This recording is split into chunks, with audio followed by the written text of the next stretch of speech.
প্রিয় ও স্নেহের 2025 সালের নতুন বছরে সপ্তম শ্রেণীর ছাত্রছাত্রী বন্ধুরা, আশা করি তোমার সবাই ভালো আছো। আজ আমরা যে বিষয়টি নিয়ে আলোচনা করব 2025 সালের ইতিহাসের সম্পূর্ণ অধ্যায়ভিত্তিক সাজেশন নিয়ে। দেখে নাও দ্বিতীয় অধ্যায় থেকে কোন কোন প্রশ্নগুলো পড়বে। প্রথম অধ্যায় থেকে যেহেতু কোনো রকম প্রশ্ন তোমাদের পরীক্ষায় থাকবে না, সেহেতু প্রথম অধ্যায় থেকে কোনো রকম সাজেশন কিন্তু আমি আপলোড করছি না। দ্বিতীয় অধ্যায় থেকে যে প্রশ্নগুলো পড়বে দেখে নাও। দ্বিতীয় অধ্যায়ে তোমাদের রয়েছে ভারতের রাজনৈতিক ইতিহাসের কয়েকটি ধারা। এখান থেকে যে প্রশ্নগুলো পড়বে, প্রথম প্রশ্নটি খালি নোট ডাউন করো। বঙ্গ নামটি প্রথম উল্লেখ পাওয়া যায় কোথায়? উত্তর লিখবে ঐতরেয় আরণ্যকে। বঙ্গ নামটির উল্লেখ পাওয়া যায় কোথায়? উত্তর লিখবে ঐতরেয় আরণ্যকে। প্রাচীন বাংলার জনপদগুলির মধ্যে বঙ্গ ছিল একটি ড্যাশ। উত্তর লিখবে বিভাগ। তাহলে প্রাচীন বাংলার জনপদগুলির মধ্যে বঙ্গ ছিল একটি বিভাগ। অর্থশাস্ত্র গ্রন্থটি কার রচনা? উত্তর লিখবে কৌটিল্য। তাহলে অর্থশাস্ত্র গ্রন্থটি কার রচনা হবে? কৌটিল্য। বাংলাদেশ কত খ্রিস্টাব্দে স্বাধীনতা লাভ করে? উত্তর হবে 1971 খ্রিস্টাব্দে। তাহলে বাংলাদেশ 1971 খ্রিস্টাব্দে স্বাধীনতা লাভ করে। প্রাচীন বাংলার অঞ্চলগুলির মধ্যে বৃহত্তম ছিল কোনটি? উত্তর হবে পুণ্ড্রবর্ধন। শশাঙ্কের রাজধানী কোথায় ছিল? উত্তর হবে কর্ণসুবর্ণ। তাহলে শশাঙ্কের রাজধানী কোথায় ছিল? উত্তর হবে কর্ণসুবর্ণ। সমতটকে বাংলার বাকি অঞ্চলের থেকে আলাদা করে রেখেছিল কোন নদী? উত্তর হবে মেঘনা নদী। সকলোত্তর পথনাথ উপাধি কার? উত্তর হবে হর্ষবর্ধনের। তাহলে সকলোত্তর পথনাথ উপাধিটি কার? উত্তর হবে হর্ষবর্ধনের। শশাঙ্ক কোন ধর্মের বিশ্বাসী ছিলেন? উত্তর লিখবে শৈব বা শিব। শশাঙ্ক কোন ধর্মের বিশ্বাসী ছিলেন? উত্তর হবে শৈব বা শিব। হর্ষচরিতের রচয়িতাকে? উত্তর লিখবে বাণভট্ট। তাহলে হর্ষচরিতের রচয়িতাকে? উত্তর লিখবে বাণভট্ট। খুবই গুরুত্বপূর্ণ একটা প্রশ্ন। পরের প্রশ্ন, বাংলার প্রথম নির্বাচিত রাজা কে ছিলেন? গোপাল। তাহলে বাংলার প্রথম রাজা কে ছিলেন? গোপাল। শশাঙ্কের কোন ধাতুর মুদ্রার প্রচলন ছিল? শশাঙ্কের আমলে কোন ধাতুর মুদ্রার প্রচলন ছিল? উত্তর হবে সোনার মুদ্রা।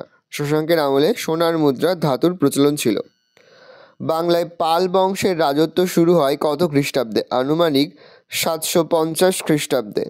বাংলায় কৈবর্ত বিদ্রোহ ঘটেছিল কবে? উত্তর হবে একাদশ শতকের দ্বিতীয় ভাগে। কৈবর্ত বিদ্রোহের নেতা কে ছিল? উত্তর হবে রুদক। লক্ষণ সেনের রাজধানী ছিল পূর্ববঙ্গের কোথায়? উত্তর হবে বিক্রমপুরে। সেন বংশের শেষ রাজা কে ছিল? উত্তর হবে লক্ষণ সেন।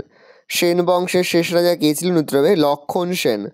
হজরত মোহাম্মদ প্রবর্তিত ধর্মের নাম কি? উত্তর হবে ইসলাম ধর্ম। তাহলে হজরত মোহাম্মদ প্রবর্তিত ধর্মের নাম হচ্ছে ইসলাম ধর্ম। খলিফার অর্থ কি? প্রতিনিধি। তাহলে খলিফার অর্থ হচ্ছে প্রতিনিধি।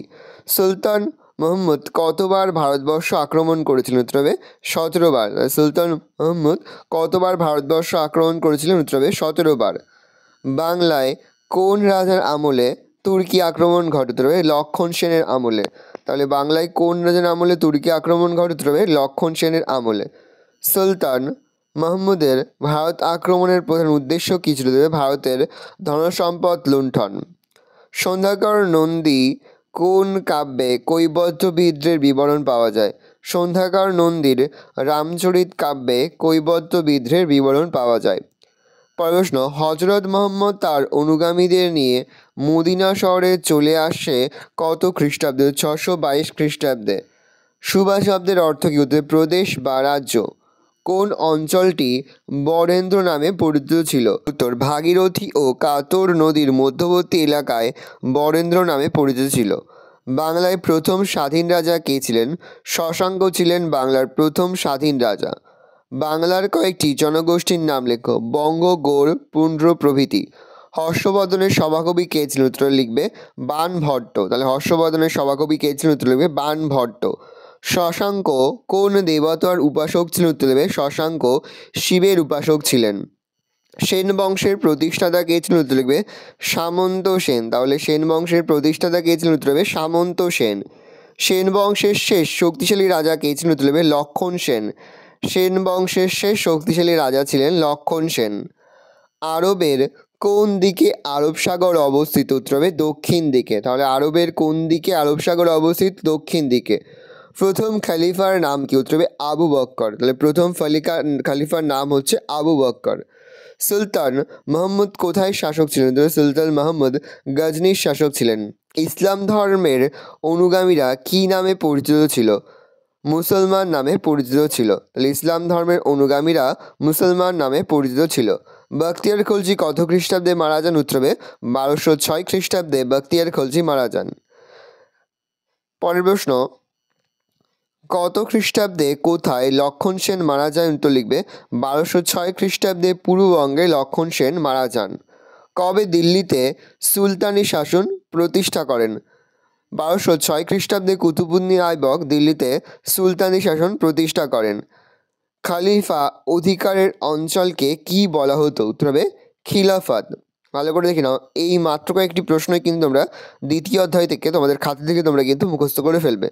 আশা করা যায় এখান থেকেই সমস্ত প্রশ্নই তোমরা কিন্তু তোমাদের পরীক্ষাতে কমন পেয়ে যাবে। আশা করি ভিডিওটা ভালো লেগেছে। ভিডিওটা ভালো লাগলে ভিডিওকে লাইক করে দেবে, ভুলবেন না। আমার চ্যানেল নতুন হওয়া লাল কালার সাবস্ক্রাইব প্রেস করে পাশে বেল আইকন প্রেস করে যখন নতুন করে ভিডিও আপলোড করি সবার ফার্স্ট নোটিফিকেশন পেয়ে যাও। আর এই ভিডিওটি তোমার বন্ধু বান্ধবী আত্মীয়স্বজন সবার মধ্যে কিন্তু অনেক শেয়ার করে, যেটা বছর সপ্তম শ্রেণীতে পড়ছে। আমরা কিন্তু ইতিমধ্যে সপ্তম শ্রেণীর প্রতি বিষয়ের সিলেবাস, প্রশ্নকার এবং নমুনা প্রশ্নপত্র কিন্তু আপলোড করে দিয়েছি। তোমরা এখনও পর্যন্ত সেই ভিডিওগুলো না দেখে থাকো, ভিডিওগুলো কিন্তু তাড়াতাড়ি দেখে নাও। তোমাদের সকলকে জানাই আগাম পরীক্ষার অনেক শুভেচ্ছা এবং অভিনন্দন। আশা করি সকলের পরীক্ষায় খুব ভালো হবে। কোনো প্রশ্নের উত্তর লিখতে বা বুঝতে যদি কোনো রকম অসুবিধা হয় তাহলে কিন্তু নির্দ্বিধায় কমেন্ট সেকশনে কমেন্ট করে জানাতে একদমই ভুলবে না। ভালো করে দেখে নাও কোশ্চেন পেপারটা।